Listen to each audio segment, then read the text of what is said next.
सब देवत सामाचल आवे, जय जय वाणी कलश बधावे। यूं दुनिया राजा को माने, यूं देवत संत जन को जाने।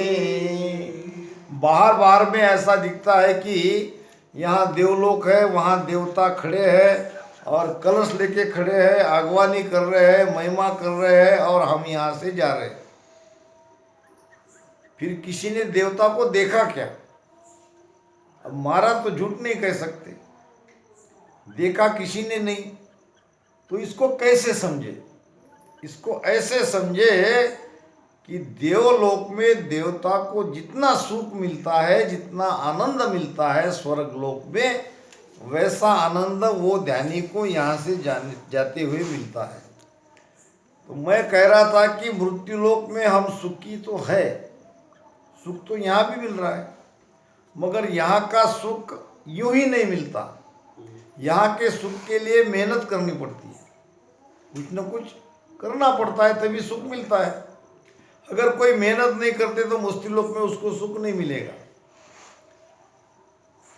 अब देवलोक में सुख मिलने के लिए वहां कोई मेहनत करने की आवश्यकता नहीं है, वहां मेहनत करने की आवश्यकता नहीं है। वहां क्या करना पड़ेगा? वहां केवल इच्छा, जो सुख चाहिए उस सुख की इच्छा की तो सुख मिल गया। तो इसी प्रकार का सुख ये विचम मार्ग के ध्यानी को जब देवलोक से वो आगे जाते हैं तो उनकी इच्छा अनुसार सब बातें होने लगती है। केवल इच्छा किया तो सब बातें हो गई, क्योंकि ये पराक्रम है वो देवलोकों का। वो देवलोक में से आगे बढ़ रहे हैं, वहां तो इच्छा पूरी होनी ही होनी है। अब ये संत वो इच्छा में नहीं अटकते, वो तो अपना आगे चले जाते हैं, बढ़ जाते हैं। जो भी उनकी इच्छा पूरी हो भी रही तो उस तरफ वो ध्यान नहीं देते। इसको कहते हैं कि देवलोक से देवतलोक का सुख मिलना। न वहाँ देवता दिखेंगे, न कोई अगवानी करेंगे, न कोई कलश लेके खड़े हैं।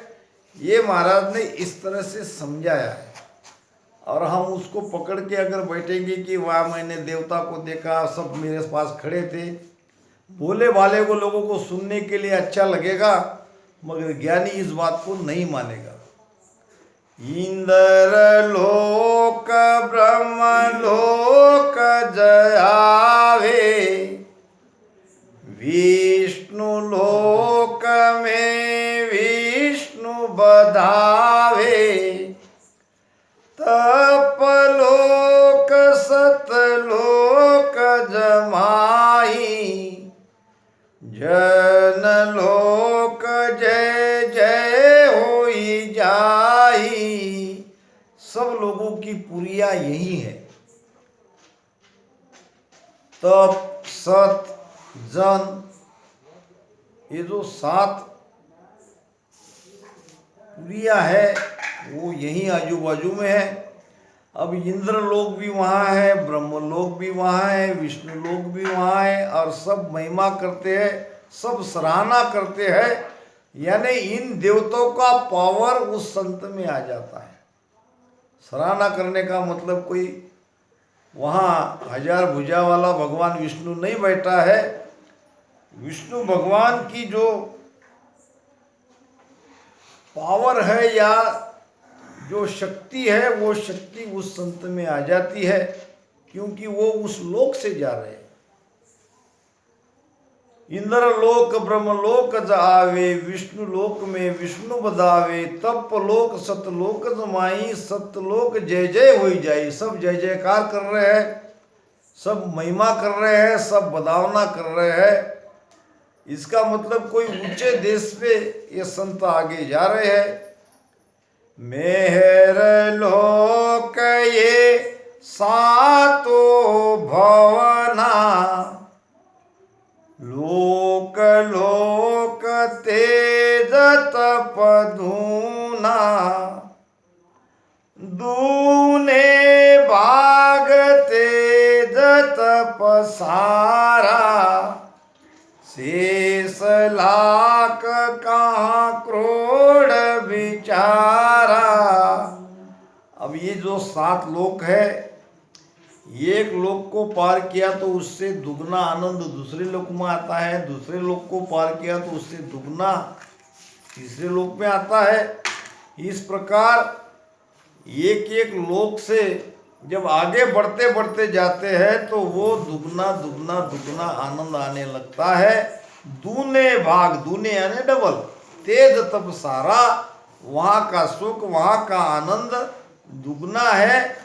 शेष लाख कहाँ क्रोध विचारा, यानी कहाँ इसको तुम 1000 में गिनती नहीं कर सकते या लाख में नहीं कर सकते, करोड़ में नहीं कर सकते। ये अनगिनत सुख की बात हो रही है। सूरज चार सुगिनती कीजे, लोक लोक दूना गिण लीजे, शब्द तेज सब ही सुन्यारा, रवि उगा दीपक जूं सारा। जैसे सूरज के सामने दिया, सूरज के सामने दिए की कोई कीमत नहीं है, इसी प्रकार शब्द के सामने, सत्शब्द के सामने और कोई शब्द की कीमत नहीं है। सत्शब्द इतना शक्तिशाली है, सत्शब्द इतना पावरफुल है, यानी सारे भ्रम हमारे दूर होते हैं। सूरज 4 सु गिनती कीजिए, यहाँ से गिनती करो, 4 8 16 32 64 128, यानी दुगने दुगना दुगना दुगना आनंद आने लगता है। लोक लोक दूनों गिन लीजे, शब्द तेज सब ही सुन्यारा। इसमें जो शब्द का आनंद है, शब्द की अनुभूति है, शब्द का तेज है, वो अलग है, वो पहचानने में आता है। शब्द के साथ आपकी यात्रा हो रही है कि नहीं हो रही है। अगर शब्द के साथ यात्रा नहीं हो रही थी, ध्यान में ज्यादा देर नहीं बैठ पाओगे, पैर दुखेगा, कमर दुखेगी, गर्दन दुखेगी, उबासी आएगी, नींद आएगी, मन भटकेगा। अगर ऐसा ध्यान हो रहा है तो आपके अंदर निरंतर नहीं आया है, आप जोर जबरदस्ती से कर रहे हो ध्यान। और शब्द के साथ जो ध्यान आ रहा है उसमें पता नहीं चलता कितने समय बैठे, क्या हो रहा है, यानी ये दुगना दुगना दुगना दुगना आनंद आता है। ऐसा भी नहीं है कि आज एकदम से बहुत आनंद आया फिर आ ही नहीं रहा है, ये भी शब्द की साथ यात्रा नहीं है। दररोज रोजाना आप बैठोगे तो उसी से भी ज्यादा दुगना आनंद बढ़ता बढ़ता बढ़ता जाएगा। ये है सत्शब्द के साथ आपकी यात्रा। आज ध्यान बहुत लगा, कल नहीं लग रहा, परसों नहीं लग रहा, फिर कभी लगा। ये तो एक वो महाराज की वाणी का, संगत का प्रभाव है। आपका मन उस दिन लग गया तो आपको ध्यान लग गया। ये शब्द का ध्यान नहीं है। शब्द का ध्यान तो बराबर वो लगता ही रहता है, आनंद बढ़ते ही रहता है, घटबाद नहीं है, कम ज्यादा नहीं है। कम ज्यादा है तो शब्द नहीं है। संत तेज बरण्यो नहीं जाई, शब्द तेज जन माई समाई, जो सूरज को तपसी होई, जाकी नजर न झेले कोई। प्रमाण दे रहे महाराज, शब्द का तेज कैसा है। जैसे कोई त्राटक करता है, कोई सूर्य का त्राटक करता है। त्राटक यानी एक तक देखते रहना। ऐसे सूर्य की तरफ आप एक तक देखते रहो बिना पल के हिलाए, तो वो सूर्य का तेज आपकी आंखों में धीरे धीरे समाने लगेगा। जब पूरा त्राटक आपका पूरा हो जाएगा तो आप जिसकी तरफ देखोगे वो सुलग जाएगा, उसमें आग लग जाएगी आपके देखने से, क्योंकि आपके अंदर सूरज का तेज समाया हुआ है। कपिल मुनि के अंदर ये बात थी। कपिल मुनि सूर्य का त्राटक करते थे और राजा सगर के पुत्र घोड़ा उन्होंने छोड़ा था अश्वमेध यज्ञ का, और किसी कपिल मुनि के दुश्मन ने उस घोड़े को कपिल मुनि के आश्रम में बांध दिया और कपिल मुनि तो अपना ध्यान कर रहे थे, त्राटक, सूर्य का त्राटक करते थे।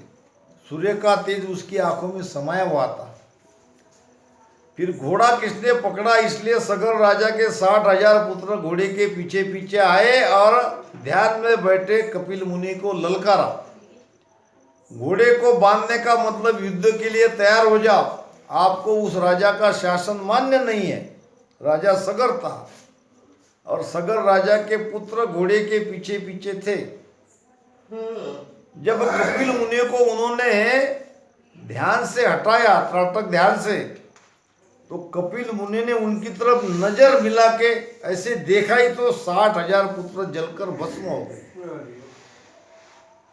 फिर उनकी गति नहीं हुई, उनकी अस्थियां को गंगा में बहाने के लिए उसी वंश के राजा भगीरथ ने अथक प्रयत्न किया और गंगा को पृथ्वी पर बुलाया। ऐसी भागवत में कथा आती है। और जब आई तो वो पृथ्वी पर ठहर नहीं पाती थी, भगवान शंकर के जटा में पहले ठहरी। तो भगीरथ प्रयत्न हम करते हैं, जो कोई कोशिश करता है बहुत काम में उसको कहते हैं कि तुमने भगीरथ प्रयत्न किया। यानी राजा भगीरथ ने बहुत कोशिश करी गंगा को जमीन पे लाने के लिए। आप कहीं हरिद्वार या काशी जाओगे तो आपको ये कथाएं सब जगह सुनने को मिलेगी। कहने का मतलब, जो सूरज को तपसी हुई जाकी नजर न झेले कोई। सूर्य का त्राटक करने वाले की नजर में नजर मिला नहीं सकते, हम जल सकते हैं। इसी प्रकार शब्द के ध्यानी कोई संत है तो उनकी आंखों में वो पावर रहती, उनकी आंख बताती है उनका ध्यान हो रहा है, वो शब्द का ध्यान हो रहा है, उनकी आंखें में समझ में आती है, चेहरे में निखार आता है, चेहरा खिला हुआ है, पूरी काया उसकी चमकती है और उसकी आंखों में विशेष प्रकार का तेज रहता है। दिव्य नैन खुलिया घट माही, दिन दिन तेज बदतो जाई।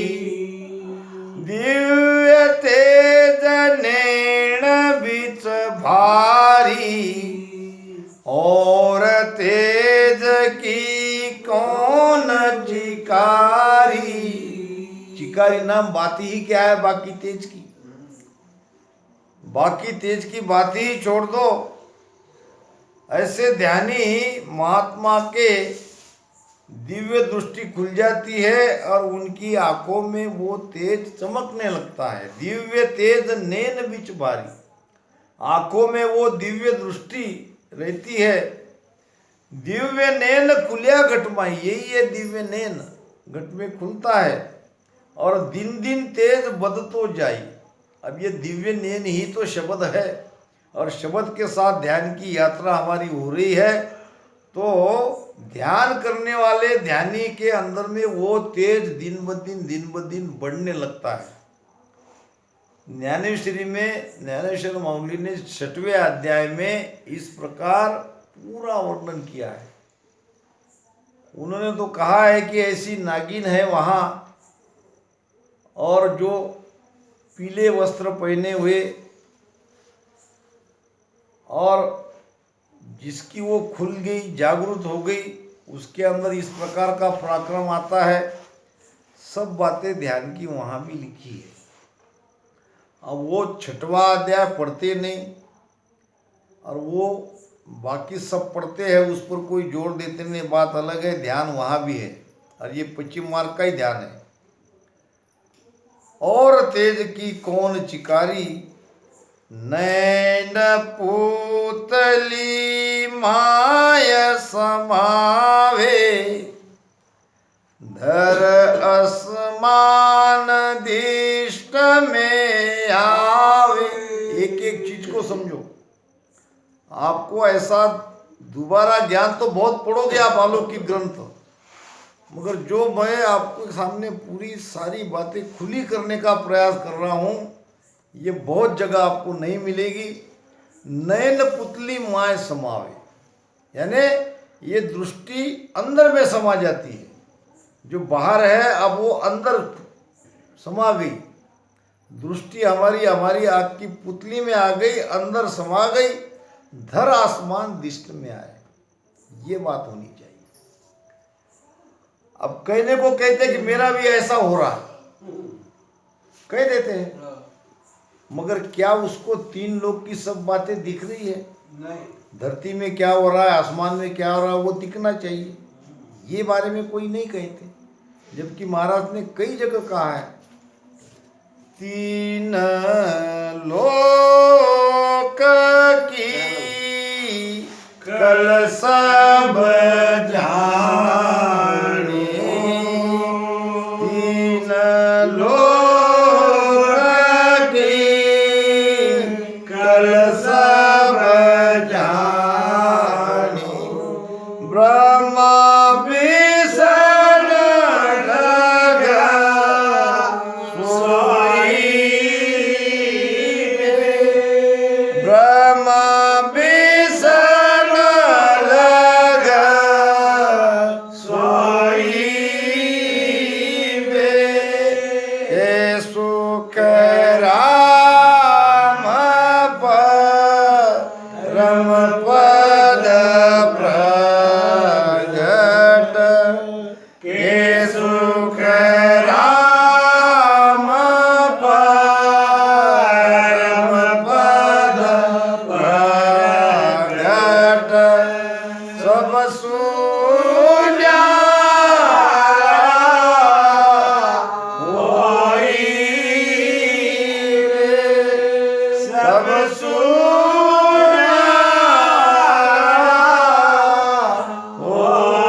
समझ समझ हंसा सन्मुख रेणा, समझ समझ हंसा सन्मुख रेणा, ज्ञान सुनो सत तोलो,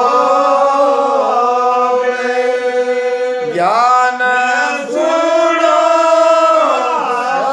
सत तोलो। सत आपके अंदर आया कि नहीं आया उसको तोलो। कैसे तोलोगे?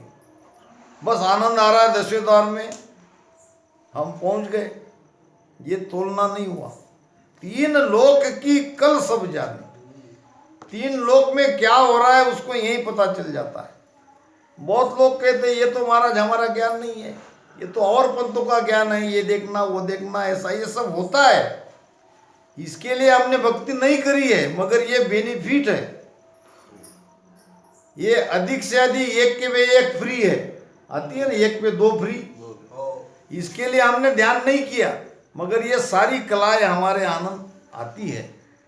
अमर लोक शासन दियो, रिद्धि सिद्धि दी बोला, ये रिद्धि सिद्धि हमारे पीछे घूमती है, दासी बनती है।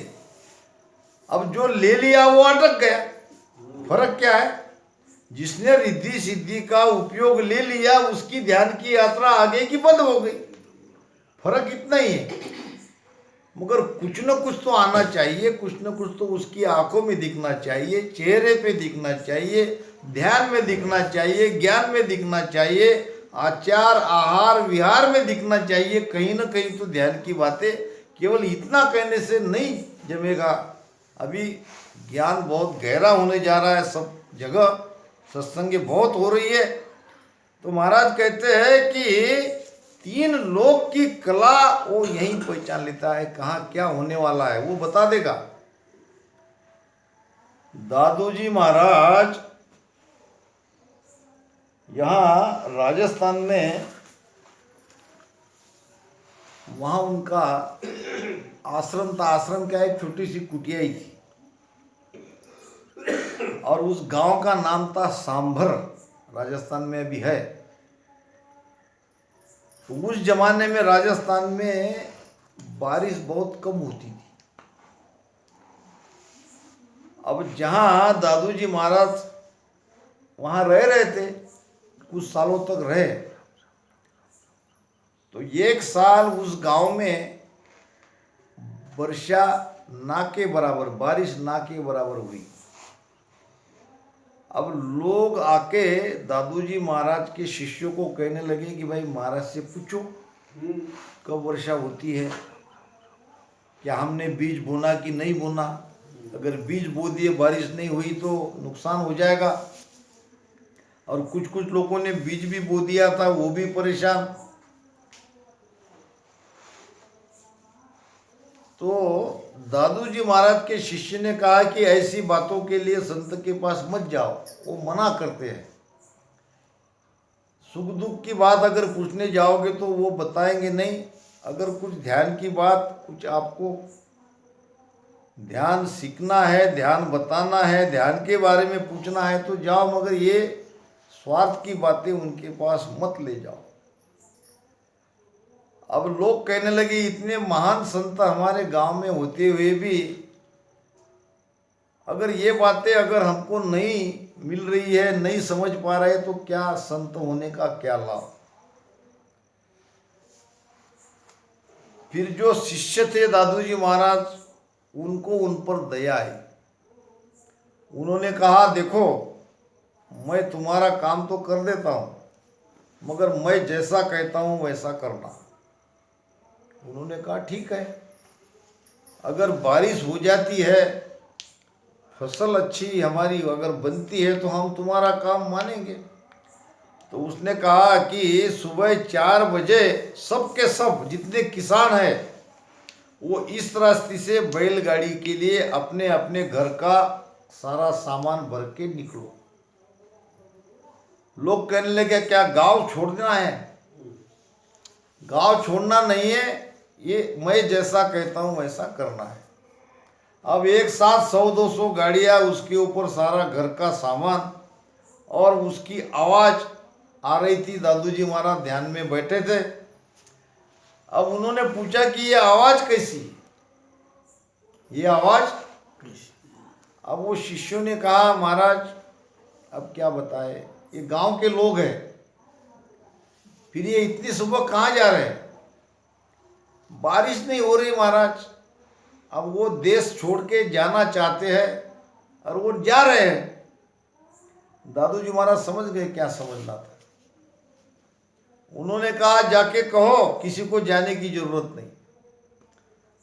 सब गाड़ी बैल जो लेके जा रहे थे सबको वापस भेज दिया, और सब घर पे आए कि इधर से बारिश धो धो शुरू हुई। संतों के अंदर में ये बात रहती है, उसका उपयोग नहीं करते, ये बात अलग है। जो बारिश अभी तक नहीं हो रही थी, दादूजी महाराज ने जब कहा कि ये वापस जाओ अपने गांव में, इसका मतलब वो पराक्रम उनके अंदर था। उन्होंने बारिश करवाई और बारिश हुई।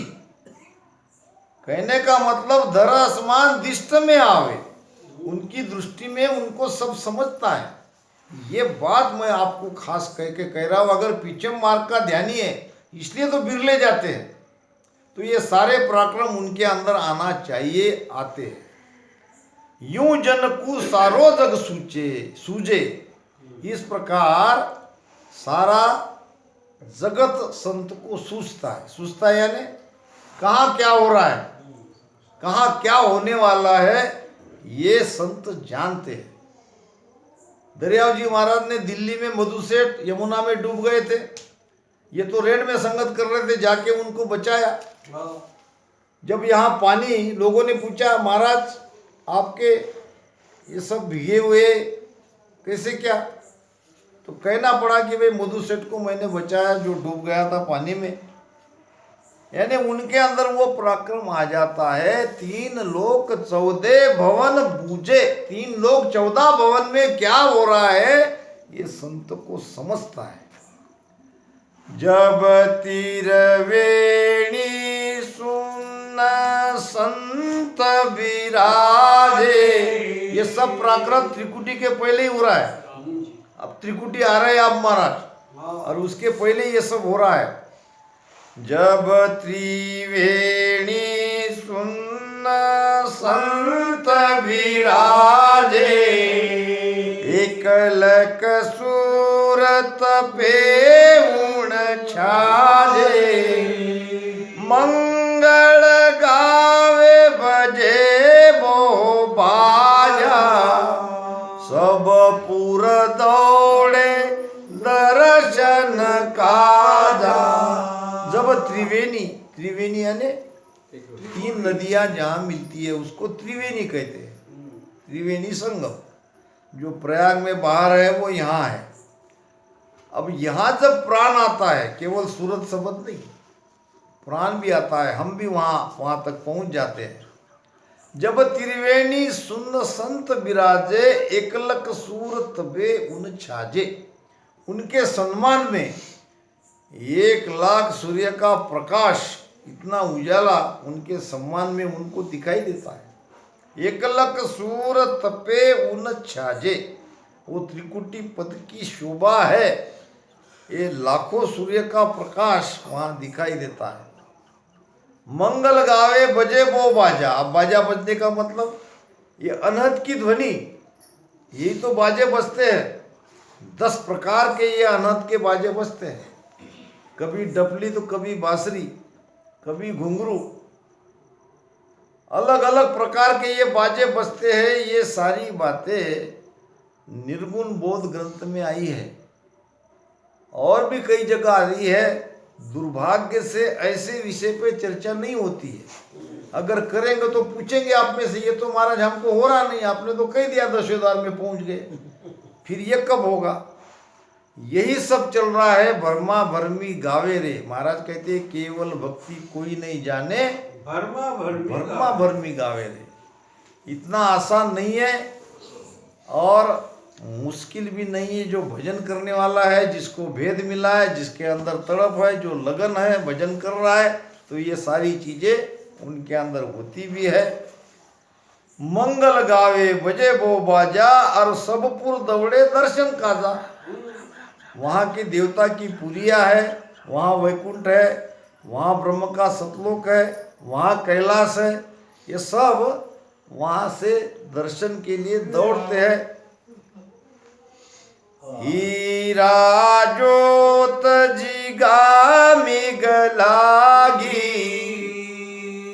इमरत बूंद जोत रवि जागी, अला पिंगला पाव पखोले, सुखमण आरतियां उतारे। अब वहां से मंगल बाजे भी बज रहे हैं, दर्शन के लिए सब पुरी के लोग दौड़ भी रहे हैं, तो वहां उनको पैर भी धोए जा रहे हैं। पैर धोने वाली है ईड़ा पिंगला, ये पांव पखोले यानी पैर धोते हैं नाम संतों के, और सुक्मण आरतियां उतारे, फिर संतों की आरती उतारते हैं। इसी प्रकार ये सुक्मणा नाड़ी आरती उतारती है। यानी आरती का मतलब क्या कि वहाँ का आनंद, वो सुक्मणा नाड़ी का वहाँ आनंद आता है। यूं सिक साका सतगुरु की महिमा, यूं पूजे त्रिकुटी की धामा, 3 लोक का ये सुख त्यागे, तेरे लोक त्रिकोटि आगे। सिख शाखा सदगुरु की महिमा। सदगुरु रहते हैं, उनके कई शिष्य रहते हैं और शिष्यों के अलग अलग धाम बन जाते हैं, उनकी शाखाएं बन जाती, मगर सभी शाखा में अपने सदगुरु की महिमा होती है। इसी प्रकार ये सब पुरियों में संतों की महिमा होती है। जूं सिख शाखा सतगुरु की महिमा और यूं पूजे त्रिकुटी की दामा। इस प्रकार त्रिकुटी में संतों की पूजा होती है, उनकी महिमा होती है। अब तीन लोक का ये सुख त्यागे, ये बात है। हर जगह महाराज ने ऐसा क्या कहते उसको, एकदम से जल्दी मत कहो त्रिकुटी पहुंच गए, एकदम से जल्दी मत कहो 10वें द्वार पहुंच गए, क्योंकि ये नीचे की बात होनी चाहिए। अब त्रिकुटी पहुंच गए, त्रिकुटी इसका मतलब क्या हुआ, यहाँ केवल ध्वनि सुनाई दी, त्रिकुटी पहुंच गई, इतना ही है। तीन लोक का ये सुख त्यागे। त्रिकुटी पहुंचने वाला तीन लोक के सुख को धिक्कार करता है, क्योंकि तीन लोक में जो सुख है वो बिना कुछ कहे उसको मिलता है, फिर तीन लोक में सुख में वो उलझेगा ही क्यों। अब यहाँ तो देखते हैं कि त्रिकुटी में भी ध्यान है, 10वें द्वार में ध्यान है, और संसार का सुख में भी मरे जा रहे हैं। ये नहीं होता है।